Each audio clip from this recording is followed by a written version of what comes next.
that Mark Carney is indeed in bed with China. Now, what is it to say that Donald Trump is not in bed with China? Mark Carney and Donald Trump are working hand in hand to collapse North America so the Chinese and the globalists can take over all of North America. That's when you hear a lot more of those for a little while. Then you're not going to hear those. When you stop hearing sirens, then you know the shit really has hit the fan.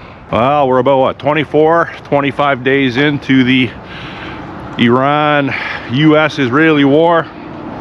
Doesn't seem to be an end in sight right now. And what I'm gonna go over in this video, if you're looking for a savior to come and save Canada and or North America, this probably isn't going to be the video for you. And disclaimer, I'm not feeling down. I've been preparing for many years for the event that the Liberals maintain indefinite power. And I've also came to the mindset years ago that the only one that's going to save us is us. So Donald Trump, I touched on in my last couple of videos, would appear to be a little erratic in his decision making as of late. You know, people that have been staunch anti-Trump people, TDS people, you know, they were saying this from you know, when he came down the escalator in what, 2015. So this is to a lot of people that have TDS, this is validation for them. Now I want to stress that I am not afflicted with TDS. I am afflicted with common sense and how the Trump administration and the Carney liberal government are working against the people. More so in Canada. We are a much smaller fish than the United States on the global scale, and our leverage, our bargaining capabilities are minuscule in comparison to the U.S. for many different reasons. Now, what are we about, 5 or 6 days in from Pierre Poilievre's sit down with Joe Rogan on his podcast? By all accounts, it was overwhelmingly positive from a conservative perspective, and even from a lot of staunch liberals. They are even saying that Pierre was, like I said in my last, or a couple of videos ago, very polished, very prima ministerial. He came across as someone that didn't want to air Canada's dirty laundry on the international stage. Now, I'm one of the people that think he should have. Now, when I did get that message across in one of my videos, you know, I had people, you know, saying to me, not in a very malicious manner, you know, I always get the odd person on my channel that wants to take a malicious poke at me, and I think a lot of them are bots or they're paid liberal propagandists. I get that, but a couple people that follow my channel quite closely, they said be patient, right? For, in a nutshell, just be patient. There's a method to what Pierre Poilievre is doing, but I'm not fully buying that advice, and I'll tell you why. Things in Canada every day are going down from a criminal standpoint, from an affordability standpoint. They are not even remotely leveling off. In the last 2 months, we've lost well over 100,000 jobs in Canada in the last 2 months. The price of food inflation is going up. The cost of gas, which I'll point out, it's got a gas station up here.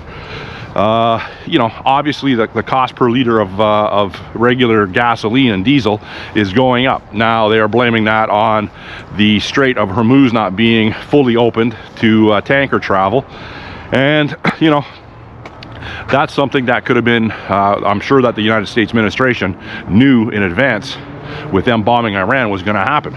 Now, Donald Trump always focuses on the price per gallon of gasoline down there. They do it in gallons, we do it in liters.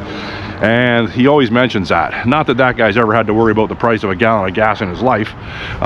He's never had to worry about that based on the way he was raised, and now he's president, so stuff like that doesn't really affect him. It's it is, when he talks about it, it is to bring a common man perspective to the other people. They got to get to work every day. They got to bring groceries to grocery stores, and all the necessities of life surround the cost of fuel. Because if the cost of fuel goes up, that means everything else goes up. The old saying is, if you got it, a truck brought it. And that's a true saying. So if obviously prices are going to rise on every level, and survivability becomes that much more difficult when we have to reach further into our pockets. Now, what I'm going to say here in 1 second, I'm just going to check on my dog, then I'll resume the video. So, took care of the dog. He's looking pretty good. It's warmer out today, plus 1 degree, so that's good. So getting back to Pierre Poilievre on Rogan and the prices of things, the price of gas. I just checked there, the gas is $1.67 a liter, so it's gone down a little. Last week it was got up to $1.77, and I'm hearing it's going to drop tomorrow by 10 cents, but that's only going to be a temporary reprieve. Anyhow, Mark Carney, I don't know if he's back in Canada from his trip over in Europe, and I believe he vacationed in the Azores, which is an island chain off the coast of Portugal. We all know that Mark Carney doesn't like questions. He gets agitated. He does a lot of hemming and hawing. He always contradicts himself. He always flip-flops. So the more he stays out of the public eye, the more he stays away from people with critical questions of his administration, or his government, I should say, the better it is for Mark Carney and the Liberals. Because, as we all seen on the Poilievre podcast, Pierre Poilievre's a polished guy, and we all knew that, right? We all knew he's a very well-spoken guy, a career politician. He's been around the block once or twice, and when you're in that line of work for so long, you learn how to speak. So Carney wants to avoid that. Now, Carney is going on his usual tyrannical dictatorship path forward, and he is putting forth, like I said in lots of my videos just recently, putting forth legislation that is going to tighten freedom of speech. The Liberal government wants to put forth legislation that will make it harder for individual provinces to go against what the federal government wants. They want to take the individualism out of provinces with regards to decision making, and that makes sense, right? Because once Carney gets his majority in mid-April, he doesn't want any sort of backtalk, so to speak. So he is trying to put measures in place that will take away any free thought from the provinces individually, just like old Dougie Ford's doing, putting legislation in so you don't look at his cell phone records. Because let's face it, old Dougie he's not above board, and he doesn't want you looking at his cell phone records. So that's what they do. Whenever something is brought up where they want to do an investigation, they put laws in right away to quash the investigation. Like Mike Duham on I believe it was CTV with Vashi Kapelos. I think she asked him, is there any interference from India within Canada? And he says, no, everything's good, tabernacle, good, because he is paid exorbitant amount of money from the federal Liberals to run cover for all the skullduggery that the Liberals do. So now, what I'm going to say is just my thoughts. Donald Trump, okay, now I'm bouncing around a little bit here, but it's going to tie in back to Canada in a second. Donald, 10:30, must be recess. I'm getting out of here just in time. So, Donald Trump, as you may or may not be aware, has not lived up to a lot of his critical or very important promises since his presidency, his 47th presidency has resumed. Now, the two major ones are not convicting anyone from the Epstein files and not releasing the files in its entirety. Now, okay, so number two is he hasn't gone after which is abroad. This is number 2, but it's abroad. It covers multiple different offenses in the United States. He hasn't gone after anyone that has gone after him, and that goes from the January 6th, it goes to the Russia collusion hoax, it goes to the Hunter Biden laptop, the Clintons, all that sort of thing. Now, when he takes his presidency, he puts all his people in place, the Kash Patels, the Pam Bondis, the Pete Hegseths, and others, and right away, and he puts Elon Musk at the head of Doge. So right away, he starts, comes out of the cannon like he's actually going to do something, and right away they start identifying a lot of different scams, anomalies, right? So Elon Musk gets big balls involved, some kid, some genius, and they unearth all sorts of government corruption, government fraud through USAID. What's become of that? Nothing, other than a public breakup between Elon Musk and Trump. So nothing has become of that. Now that kid Nick Shirley goes into Minnesota. He unearths a multi-billion-dollar fraud scheme involving the Somali community and Minnesota politicians, including Ilhan Omar and Tim Walz. What's become of that? Okay, so Trump says he's putting J.D. Vance in charge of that. Okay, what's taking so long? Some 24-year-old kid can go in there and find out that all these leering centers and all these Wheel-Trans sort of places where you have to set up appointments to deliver people to medical appointments, food programs, that was a scam. He unearthed all this. What's going on with that? Nothing. What's going on with Kash Patel saying that he was going to turn the Hoover building in Washington into a museum?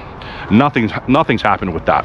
Pam Bondi, if we prosecute everyone in the Epstein files, the system will collapse. Yeah, so what? Collapse the fucking system.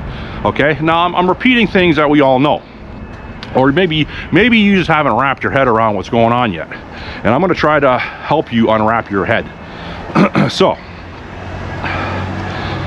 there's been a whole lot of this and not a whole lot of action, other than the fact that it would appear that Donald Trump is taking direct orders from Benjamin Netanyahu, who was educated in the United States. He went to MIT and Harvard. Okay, he was in the Israeli Defense Force. He's been in Israeli politics for many decades.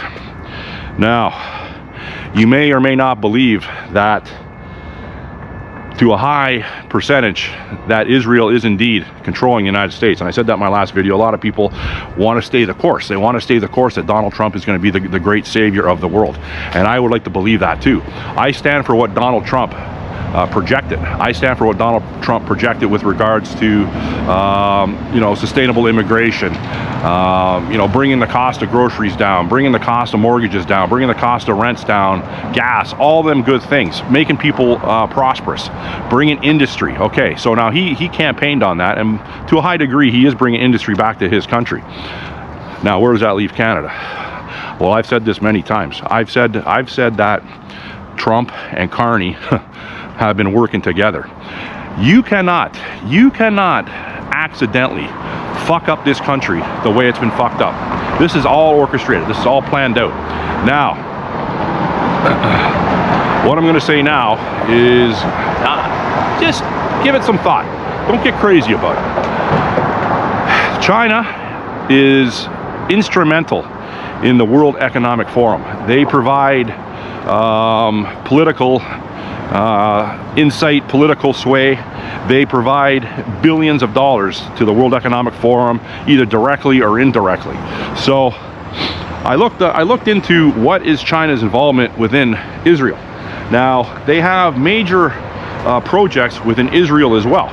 Israel is tied into the World Economic Forum. As much as Donald Trump leads on that he is against the WEF, the United States is still a major contributor to the World Economic Forum. And obviously, the United States is the #1 contributor to Israel. Now, what I'm getting here is they are all intertwined. And China, okay? Now, I've done many videos, and people in Canada are very aware that Mark Carney is indeed in bed with China. Now, what is it to say that Donald Trump is not in bed with China to a very high degree, to the degree that they, Mark Carney and Donald Trump, are working hand in hand to collapse North America so the Chinese and the globalists can take over all of North America. The US dollar will collapse. The BRICS dollar will be the main source or main form of international payment. Now, I know that's crazy. Donald Trump, no, Donald Trump's he's totally against communism. He's totally against globalism. He's totally against the WEF. It doesn't look like it. It's starting to look like to me that he is purposely bringing down the United States, weakening United States. He is spreading his military very thin.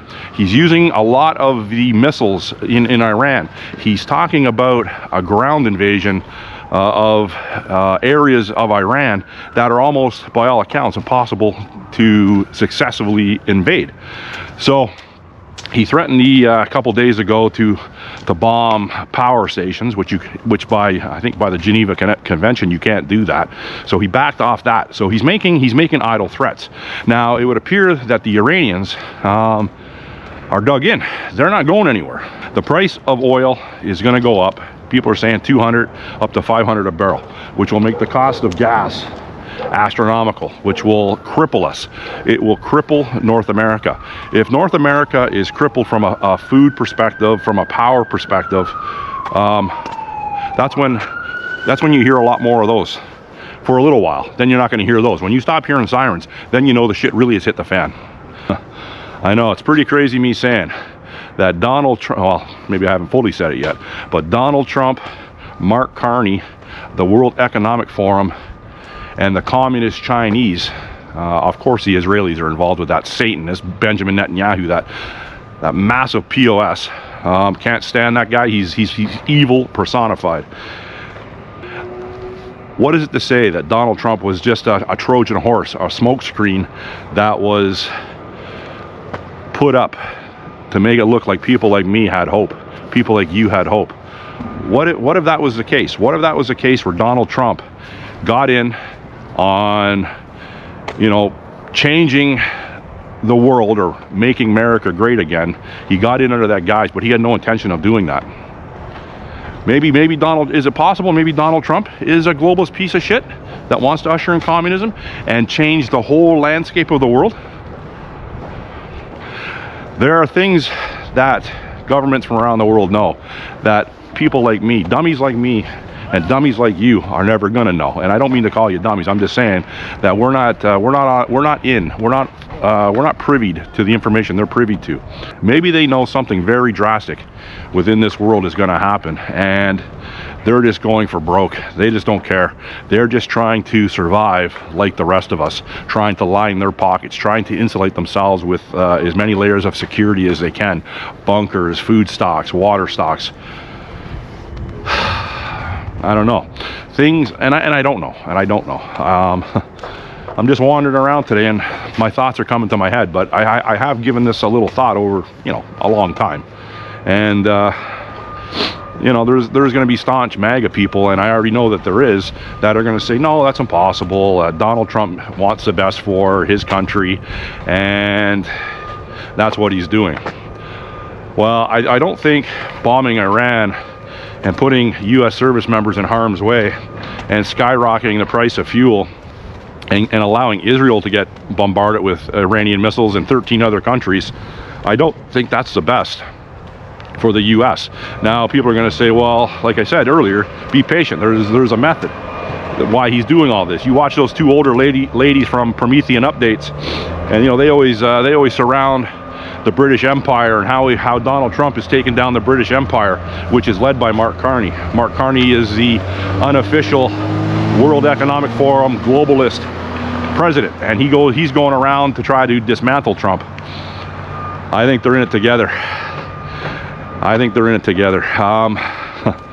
Mark Carney is making himself very scarce, and once he gets that majority government, he's going to make himself even more scarce. He's just going to continue traveling the world because he doesn't want to be in this country. He never wanted to be in this country. He wanted to be Irish or British or American. He never wanted to be Canadian. Like I said before, he freaked out when he lost his little Order of Canada pin, not not his Canada flag lapel pin. In closing,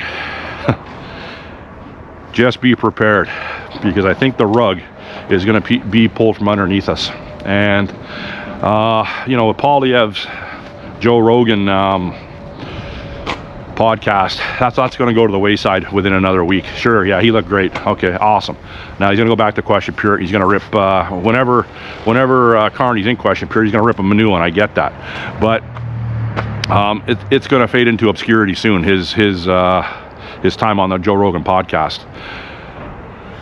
Got any questions, comments, concerns? Put it in the comment section. I'll get back to you. Thanks for watching. Bye.